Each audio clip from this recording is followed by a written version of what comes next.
Nominations ఎలా అనిపించాయి? Big boss nomination నాకేందో గనిబీజు గందరగోళంగా అనిపించింది అమ్మ ఈ సీజన్. ఇప్పుడు రాత్రి చేసుకుంది అది.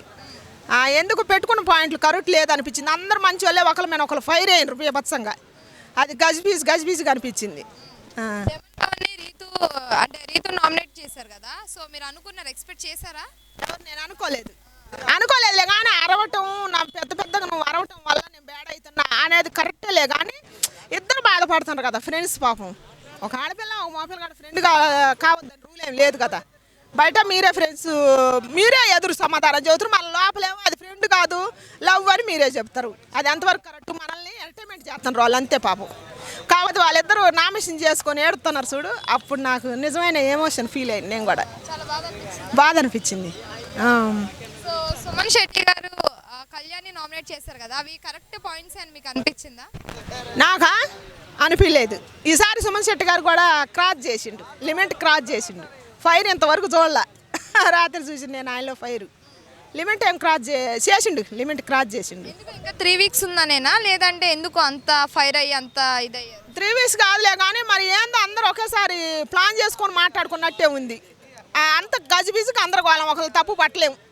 రాత్రి నామినేషన్లో మాత్రం ఒక్కళ్ళు కూడా కరెక్ట్ అనిపించలే. అది ఇమాన్యుయల్ నామినేషన్ ఎలా అనిపించింది? ఇమాన్యుయల్ నామినేషన్ కరెక్ట్ రీజనే చెప్పిండు. ఇమాన్యుయల్ కొన్ని రీజన్స్ కరెక్టే చెప్పిండు. కాకపోతే కొన్ని ఆయనకు నచ్చలేదు. అదే కన్ఫ్యూజ్గా ఉందమ్మా, ఒక్కళ్ళదని కాదు కానీ కన్ఫ్యూజ్గా ఉంది. మన ఇమాన్యుయల్ నామినేషన్లోకి వచ్చిండు. దయచేసి గేమ్ పరంగా చూసి ఇన్ని రోజుల నుంచి రాలేదని ఫ్యాన్స్ నిద్రపోవద్దు. దయచేసి అందరు లేచి నీ ఆట గేమ్ పరంగా ఎంటర్టైన్ పరంగా ఆలోచించి ఓటేసి నామినేషన్ నుంచి సేవ్ చేసుకొని హౌస్లో ఉంచాలని నేను కోరుకుంటున్నాను ఇమాన్యుయల్ని. అంటే ఇన్ని రోజులు ఇమాన్యుయల్ ఎప్పుడూ నామినేషన్లోకి రాలేదు కదా, సో ఈసారి వచ్చారు కాబట్టి డైరెక్ట్గా బయటకు వచ్చేయచ్చు అంటారా? ఎందుకు అతడు బయటకు వస్తే ఇంకా అది అన్ఫేర్ కింద లెక్కే. మరి సీజన్ ఆడిపించుకుని అన్నాళ్ళు ఆయన వల్లనే ఈ సీజన్ హిట్ అయింది, ఇమాన్యుయల్ వల్లనే. అందుకని ఆయనకే కప్పు రావాలని వాళ్ళని అంటున్నారు. దానే వల్ల లేదు పాడలేదమ్మా, అదంతా వస్తుంది. ఇప్పుడు ఫ్యామిలీ వీక్ కాబట్టి ఫస్ట్ తనుజ వాళ్ళ ఫ్యామిలీ వాళ్ళనే తీసుకొచ్చారు, సో అది ఎలా అనిపిస్తుంది? ఫ్యామిలీ వీక్ కదా, సో తనుజ వాళ్ళ ఫ్యామిలీ వాళ్ళనే ఫస్ట్ తీసుకొచ్చారు. వాళ్ళ కూతురుని అవ్వచ్చు, వాళ్ళ చెల్లిని వచ్చారు కదా, సో ప్రోమోలో చూసుకున్నట్టే. నేను కాకపోతే ఫస్ట్ సంజనా గారికి తీసుకొచ్చినట్టయితే బాగుండేది అనిపించింది నాకు. ఎందుకంటే ఆమె 5 నెలల బిడ్డను వదిలిపెట్టి వచ్చింది కదా హౌస్లోకి. ఆమె జెన్యూన్గా బాధపడుతుంది. ఆమె దానివల్ల అసలు నేను బయటకు కూడా పోతున్నాను అంత మొన్న నాగార్జున సార్ని. ఆమెకు పంపించినట్టయితే బాగుండేదే అనిపించింది. కానీ ఇది కూడా ఒక చెల్లెల పెళ్ళి కదా, వాళ్ళ ఎమోషన్ అది కరెక్టే, అక్క చెల్లెల అనుబంధం కరెక్టే. అది బాగా చూస్తానికి ముచ్చటగా అనిపించింది. ఫస్ట్ తీసుకురావడానికి గల కారణం ఏమైందంటారు? ఎవరికి? సంజనా గారికి? తనుజాకా? రేటింగ్ కోసమా? బిగ్ బాస్ రేటింగ్ కోసమా? ఏమో మరి కదా, రేటింగ్ కోసం అని అంటే ఆయన ఎంత రేటింగ్ కోసం చేసినా కూడా ఇప్పుడు తెలుస్తుంది అనమాట. నేను ఇప్పుడు ఏం మాట్లాడను కానీ అసలు బయట జనాలంతా అదే అంటారు. అన్నపూర్ణ బిడ్డ అంటారు, నాగార్జున బిడ్డ ముద్దు బిడ్డ అంటారు, ఆమెకే కప్పు ఇస్తారని చెబుతారు. ఇది నిజమా అబద్ధమా ఈ సీజన్ తెలిసిపోద్ది అనమాట. నేను 4 టార్గెట్ పెట్టినా 4 బాగానే ఆడుతున్నారు గేమ్ పరంగా. అందుట్లో రీతు సోదరు కూడా ఉంది, ఆడపిల్లే కదా. ఇప్పుడు వైల్డ్ కార్డ్ ఎంట్రీతో దివ్య కూడా వచ్చింది, ఆమె ఆడపిల్లే కదా, ఆమె కూడా బాగానే ఆడుతుంది. రీజన్ చెప్పినా బాగానే చదువుతుంది. అసలు ఎవరికి ఎత్తుడో చూద్దాం ఈసారి. ఈ ఉద్దేశంలో కప్పు ఎవరికి వచ్చే అవకాశం ఉందంటారు? నా ఉద్దేశం ఇమాన్యుయలే. అస్సలు నేను కాంప్రమైజ్నే కానీ ఈ సీజన్కి మాత్రం కమెడీను ఇమాన్యుయలే హీరో. కప్పు ఆయనకే రావాలని కోరుకుంటున్నా. అంటే ఎప్పుడు హీరోస్కే ఇస్తారు కదా, సో కమెడియన్స్కి ఇచ్చే అవకాశం ఉందంటారా? ఎప్పుడు హీరోలైనా కమెడీలు కూడా హీరోలు కావద్దా? ఎంటర్టైన్మెంట్గా చూస్తే ఏటు మాకు వాళ్ళ వల్ల అసలు ఎన్ని ట్రెస్ట్లు, నవ్వు, యాపీ, ఎంత హ్యాపీనెస్. కొద్దిసేపు చూసినా కూడా అన్ని మైండ్లో ఉన్నాయని మర్చిపోతాం.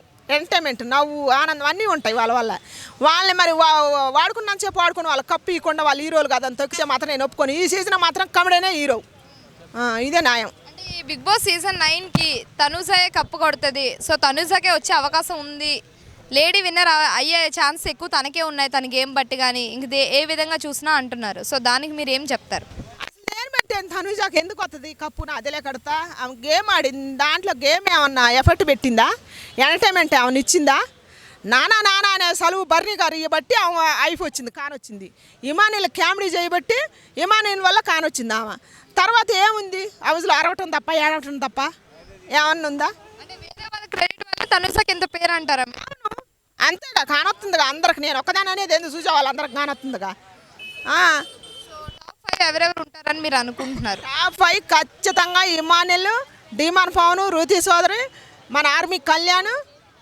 మరి సుమన్ శెట్టి గారు ఉండాలని ఉంది కానీ సుమన్ శెట్టి గారు ఉండడు, ఎందుకంటే కొంచెం గేమ్ పరంగా వీక్ కాబట్టి ఆయన. టాప్ 5లో కూడా తనుజ ఉండదా? లేదు, నేను పెట్టడం లేదు, నేనైతే పెట్టటల్లా, నేను కాంప్రమైజ్ కాను. ఆమె అంటే నాకు కచ్చ కాదు. ఒక ఆడపిల్ల కట్టుబట్టే కాదు, అనుకోకూడదు ఉండాలి. మెయిన్ ఆడపిల్లకి అది ఇంపార్టెంట్. షాడిస్టాలు బిహేవ్ చేస్తే ఇంట్లో తల్లిదండ్రులు ఏగలేరు, బయట రేపు చేసుకున్న మొగుడు కూడా ఏగలేడు. అందుకని ఇమానుయల్ ఈ సీజన్కి ఇమానుయలే హీరో. పవన్ రీతు నామినేట్ చేశాడు, ఎలా అనిపించింది అసలు? అన్న ఒక విషయం చెప్పాలంటే అది కూడా ఒక చిన్న ప్రేమే.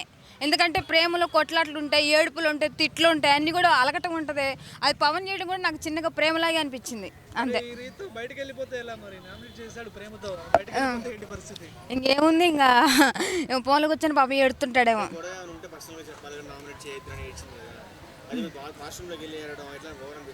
ఎవరు నాకైతే జస్ట్ అది కూడా ఒక చిన్న ప్రేమలాగే అనిపించింది అన్న.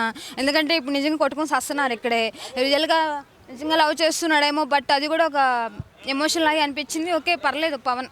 అప్పటికన్నా ఇప్పుడు కొంచెం రీతు మాయలోంచి కొంచెం బయటపడి గేమ్స్ మీద ఇంట్రెస్ట్ చూపిస్తున్నట్టు. ఇన్ని రోజులేమో కానీ సుమన్ శెట్టి ఒక్కసారిగా ఫైర్ అవుతున్నాడు కదా, బర్నీ గారి మీద కూడా ఫైర్ అయ్యాడు కదా, అది కూడా ఉంది. ఏంటో మరి సుమన్ శెట్టి గారు ఫైర్ అయిపోతున్నారు. ఇంకా బిగ్ బాస్ ముందు ముందు ఎట్లా ఉండదో, ఇంకా 3 వీక్స్ ఉంది కాబట్టి చాలా టెన్షన్గా ఉంది, ఎవరు వస్తారు ఎవరు వెళ్తారని. ఈసారైనా దయచేసి ఆడవాళ్ళని చేయండి రా బాయ్, దయచేసి బిగ్ బాస్లో మరి 2 మెంబర్స్ మొగోళ్ళనే తరుపుతున్నారు బిగ్ బాస్ని బయటికి. ఈసారైనా ఒక్కళ్ళని ఆడవాళ్ళని బయటికి పంపించండి. నిఖితాని కావాలని నామినేషన్లకు గుంజింది అని చెప్పి రీతు అనింది కదా, దివ్య నిఖిత కావాలని నామినేషన్ లో పెడుతున్న పాయింట్ లేకుండా అన్నది నిజంగా పాయింట్ లేదంటారా? మిగతా అన్ఫేర్ ఓకే కంపల్సరీ వచ్చేస్తుంది.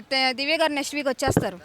ఎందుకంటే ఇమానియల్ అన్న ఏందో మరి డల్ అయిపోయాడు. సుమన్ శెట్టి అను తనుజ రీతు పవన్ లేగుతుంటా అన్న ఏం చేస్తున్నావు అన్న, కొంచెం ఈసారి ఏంటో చూపించు, నెక్స్ట్ వీక్ వరకే ఉంటావు. జనాలు పాప నీ మీద కూడా చాలా మంది హోప్స్ పెట్టుకున్నారు, గెలవాలి ఇమానియల్ అని చెప్పి చాలా మంది అనుకుంటున్నారు. నువ్వు సైలెంట్ ఉంటే కుదరదన్న. ఈ 3 వీక్స్ గట్టిగా పోరాడు అంతే. ఫస్ట్ టైం నామినేషన్ లోకి వచ్చాడు, మరి బయటికి వెళ్ళిపోతాడు అనుకోవచ్చా? వెళ్ళిపోలే అన్న. ఎట్లా అంటే ఈ 3 వీక్స్ కాబట్టి జనాల్ని టెన్షన్ పెట్టాలని చెప్పి బిగ్ బాస్ ఏమన్నా అనిపిస్తున్నాయి కానీ ఇమానియల్ మాత్రం బయటికి రాడేమో. ఒకవేళ మాక్సిమం టాప్ 5 ఉండొచ్చు, ఇమానియల్ అయితే బయటికి రాడు. పెరిగింది. ఫస్ట్ తనుజ ఫ్యామిలీలో ఎంట్రీ రావడం అనేది చాలా హ్యాపీ అనిపించింది. పాపం అక్కడే కొత్త పెళ్లి కూతురు చేసేసింది వాళ్ళ సిస్టర్ని. ఓకే అది హ్యాపీ అనిపించింది అంతే.